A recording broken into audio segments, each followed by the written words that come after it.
राधे राधे दोस्तों, जैसा कि आप जानते हैं कि राधा कृष्ण दो अनंत से अनंत तक के प्रेमी थे, जिन्हें संसार के हित के लिए अलग होना पड़ा ताकि राधा रानी और गोपियों की दशा से संसार को प्रेम समझाया जा सके।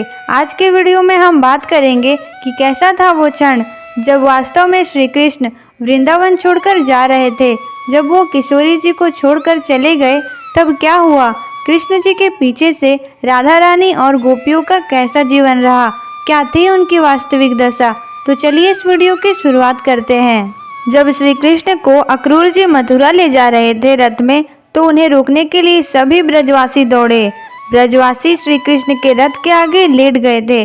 गैया बछड़े भी रथ के आगे लेट गए थे, पर भगवान एक एक को उठाते थे, गले से लगाते थे, उन्हें चुप कराते थे।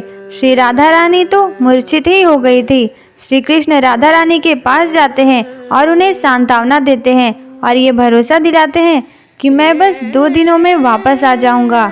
श्री कृष्ण अपने 3 वस्तुएं श्री राधा रानी को देने लगे। लो राधा मेरा मोर पखा, लो राधा मेरी बंसी, लो राधा मेरी कारी कामरिया, इसको तुम रखो। अब बंसी को लेके मैं मथुरा नहीं जाऊंगा, ये बंसी यहीं बजेगी। किसी ने पूछा था, बंसी के बिना तो रहते नहीं थे। एक बार राधा रानी ने बंसी चुरा ली थी तो कितना फिर उद्वेग हुआ था, और आज खुद उस बंसी को राधा रानी को दे रहे हैं। तब श्याम सुंदर ने कहा, जिसके लिए बंसी बजाता था जब वो ही नहीं है मथुरा में, किसे बंसी सुनाऊंगा।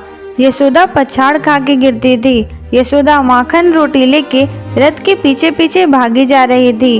कैसे यशोदा जी को सांत्वना दे रहे थे, इसका वर्णन नहीं किया जा सकता।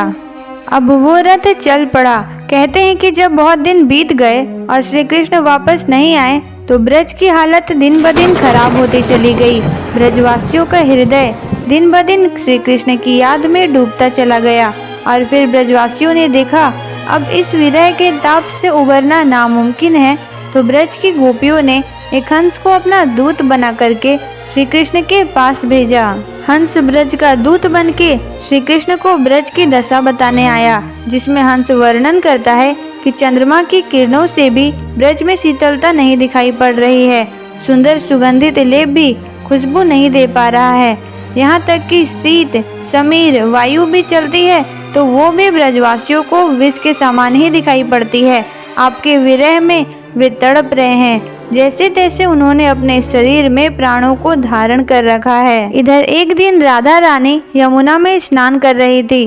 प्रेम उमंग बढ़ी और रहा नहीं गया तो एक दोना लिया और उसमें माला रखी और अपने अश्रुओं से उस माला को भिगोया और उस दोने को माला के साथ यमुना में बहा दिया। यमुना की धारा उस प्रेम के संदेश को बहाती बहाती मथुरा ले आई।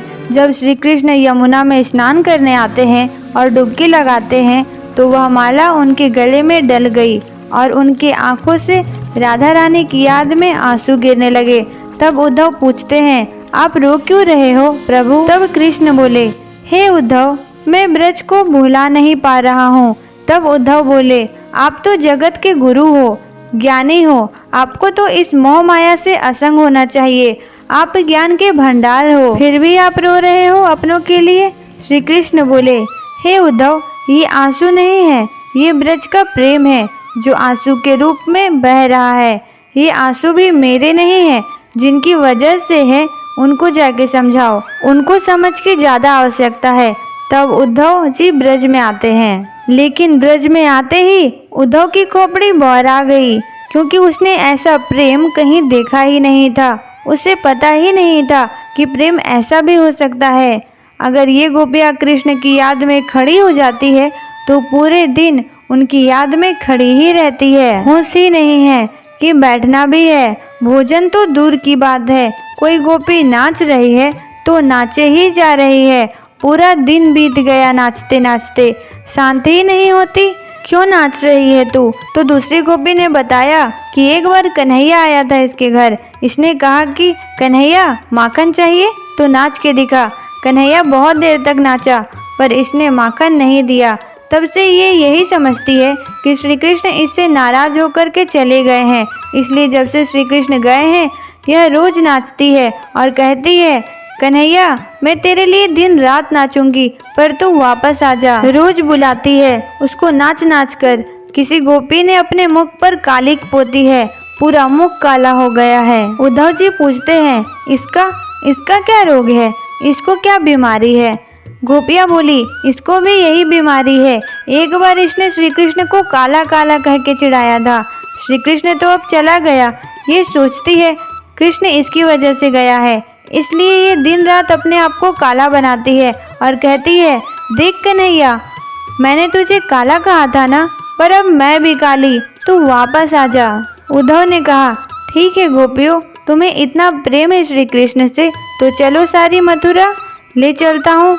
तो गोपी कहती है, चल तो देंगे मथुरा, मिल तो लेंगे श्री कृष्ण से, पर फिर तो हमें वापस आना पड़ेगा।